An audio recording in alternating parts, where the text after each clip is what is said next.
नमस्कार, मैं मोहम्मद इमरान। बात करेंगे लोकसभा चुनाव की। लोकसभा चुनाव जैसे जैसे नजदीक आ रहे हैं, ठीक वैसे ही उत्तर प्रदेश सरकार मतदाताओं को अपनी ओर खींचने के लिए नए नए तरीके अपना रही है। ऐसा लगने लगा है कि मुख्यमंत्री योगी आदित्यनाथ प्रधानमंत्री नरेंद्र मोदी को उत्तर प्रदेश में सबसे ज्यादा सीटें जीतकर गिफ्ट देना चाहते हैं। यही कारण है कि योगी आदित्यनाथ सरकार ने मंत्रिमंडल विस्तार में इसकी झलक दिखाई दे रही है। इतना ही नहीं, योगी सरकार ने किसानों को राहत दी है और निजी नलकूपों का बिजली बिल माफ कर दिया है। बेशक बिजली उपभोक्ताओं पर नोएडा, ग्रेटर नोएडा में बिजली कंपनियां कितना भी बिल का भार डाल दें, मगर राहत तो राहत है। किसानों को खुश करने की कोशिश की जा रही है। पूरा वीडियो देखिए तो आपको समझ आ जाएगा कि लोकसभा चुनाव के लिए योगी आदित्यनाथ किस तरह से प्रधानमंत्री के लिए बिसात बिछा रहे हैं। यूपी से कैसे बनता है केंद्र सरकार बनाने का रास्ता। अब बात करते हैं विस्तार से। आखिर लोकसभा चुनाव को लेकर भाजपा और योगी सरकार का क्या है मास्टर प्लान। ऐसा कहा जाता है कि पीएम बनने का रास्ता उत्तर प्रदेश से ही होकर गुजरता है। यह एक तरह से सही भी लगता है।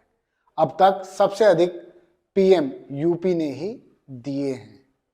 गुजरात छोड़ प्रधानमंत्री यूपी आए और यूपी की वाराणसी सीट से लोकसभा चुनाव लड़ा, जीते और फिर दोबारा चुनाव लड़ा, फिर जीते।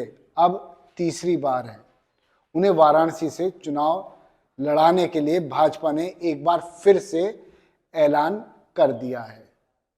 उत्तर प्रदेश में काफी समय से चल रहे मंत्रिमंडल विस्तार का इंतजार अब खत्म हो चुका है। पूरब से लेकर पश्चिम तक योगी सरकार ने निशाना साधा है। यूपी की गवर्नर आनंदीबेन पटेल ने सुभाषपा के अध्यक्ष ओम प्रकाश राजभर, राष्ट्रीय लोकदल के अनिल कुमार और भाजपा के विधान परिषद सदस्य दारा सिंह के साथ साथ साहिबाबाद से रिकॉर्ड मतों से जीतने वाले सुनील शर्मा को कैबिनेट मंत्री की शपथ दिलाई है। मंत्रिमंडल विस्तार में जातीय संतुलन बैठाने की कोशिश की गई है। 2 पिछड़े, 1 दलित और 1 स्वर्ण समाज से मंत्री बनाए गए हैं। रालोद ने पश्चिमी उत्तर प्रदेश में जाटव समाज का प्रतिनिधित्व करने वाले अनिल कुमार को मंत्री बनवाकर जाटव समाज पर सीधे निशाना साधा है। ओम प्रकाश राजभर को अब राजपाट मिल गया है, इसलिए वह अब होली मना सकते हैं। उन्होंने कहा था कि राजपाट तब तक नहीं मिलेगा जब तक वो होली नहीं मनाएंगे। दरअसल अब लोकसभा चुनाव की उल्टी गिनती शुरू हो चुकी है, इसलिए लगातार भाजपा अपना कुनबा बढ़ाती जा रही है। उत्तर प्रदेश में जहां डाउट है, इसलिए वहां छोटे छोटे दलों को एनडीए में जोड़ा जा रहा है।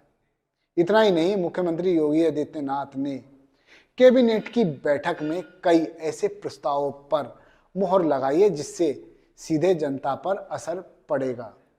कुल 29 प्रस्तावों को मंजूरी दी गई है, जिसमें नलकूप के लिए मुफ्त बिजली देने की घोषणा कर दी गई। अब किसानों से वसूली बंद कर दी जाएगी। हालांकि मुफ्त बिजली देने के लिए 2400 करोड़ का बजट निर्धारित किया गया है और यह बिजली बिल पर व्यय किया जाएगा, यानी खर्च किया जाएगा। यमुना प्राधिकरण क्षेत्र में भी अब लगातार विकास वाले प्रोजेक्ट बनाए जा रहे हैं। फिल्म सिटी के प्लान पर मोहर लगा दी गई है, यानी अब फिल्म सिटी की स्क्रिप्ट लिखी जा रही थी, लेकिन अब फिल्म बनानी शुरू कर दी गई है। खैर, कभी भी चुनाव आयोग चुनाव की तिथियों की घोषणा कर सकता है। प्रधानमंत्री मोदी बड़े बड़े प्रोजेक्ट्स को हरी झंडी दिखाने के लिए देश के कोने कोने तक जा रहे हैं ताकि चुनाव के दौरान लोगों के बीच वोट मांगने कम से कम जाना पड़े। आपने देखा कोलकाता में पानी के अंदर मेट्रो को उन्होंने हरी झंडी दिखाकर आज ही चलाई है। उत्तर प्रदेश में अलग अलग जिलों में जाकर प्रधानमंत्री कई प्रोजेक्ट्स को हरी झंडी दिखा चुके हैं। कुछ का शिलान्यास किया है तो कुछ का उद्घाटन किया है, सब चुनाव से पहले। वहीं राहुल गांधी न्याय यात्रा लेकर लोकसभा चुनाव के बीच उतर चुके हैं, लेकिन न्याय यात्रा का कितना असर पड़ेगा ये तो वक्त बताएगा। मगर कांग्रेस और समाजवादी पार्टी के गठबंधन से उत्तर प्रदेश में भाजपा पर कितना असर होगा ये भी वक्त ही बताएगा। लेकिन गठबंधन को फेल करने के लिए योगी आदित्यनाथ ने एड़ी चोटी का जोर लगा दिया है। धन्यवाद। आप देखते रहिए जय हिंद जनाब। चैनल को लाइक और सब्सक्राइब करना ना भूलें। जय हिंद।